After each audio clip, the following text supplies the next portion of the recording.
Hi there, it's Kevin Yaney with Yaney Marketing, and I want to talk to you today about printed materials. So many times we see printed materials in the forms of brochures that are 8.5 by 11 pieces of paper that have been folded twice into a tri-panel brochure that's pretty standard and quite frankly very boring. It's because it's what everybody else is doing. If you're going to use these for marketing materials, then you need something that stands out from the rest of your competition and quite frankly from what everybody else has already seen. So where do we start with that? Well, the first place that we always start is function.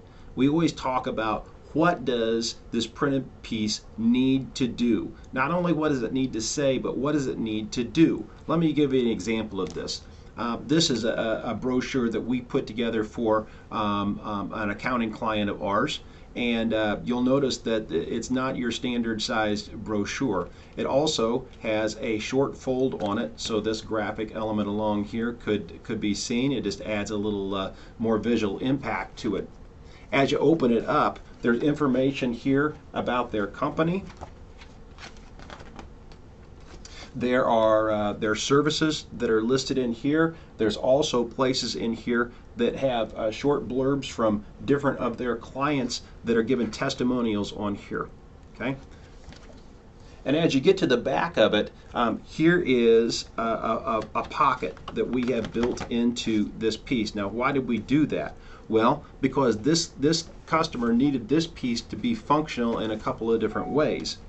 First of all, they have a couple of different types of clients, and so we printed some fact sheets for those clients, and that can be put right back here as they need to as they're meeting with those clients, or they might be meeting with these types of clients, and they also can take this information, which is a little bit more extensive. It actually folds in half, and that can be put into this pocket as well.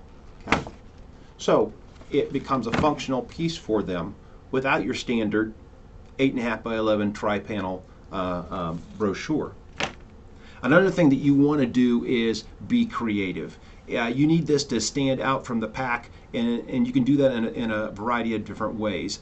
Visually, you need to be different. Let me show you this piece. It's a small brochure.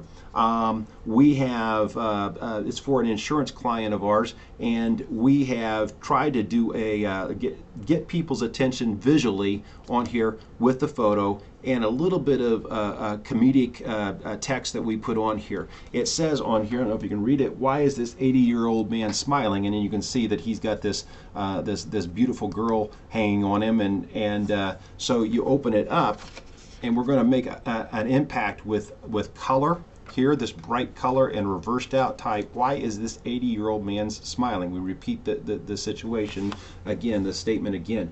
And we come over here. Is it because he's got a 29-year-old trophy wife? No. Is it because his stock options? He's got stock options in a bull market? No. It's because he bought this insurance product. Okay, so we're having a little fun with it. As you open it up, you'll notice that this is a very long brochure. Okay, and because of its size, it has impact. It's not only the visual in here and the comedy that we're trying to add to it, but it's also the size of it that gives its impact. Okay. Let me show you some other things that you can do with printed materials.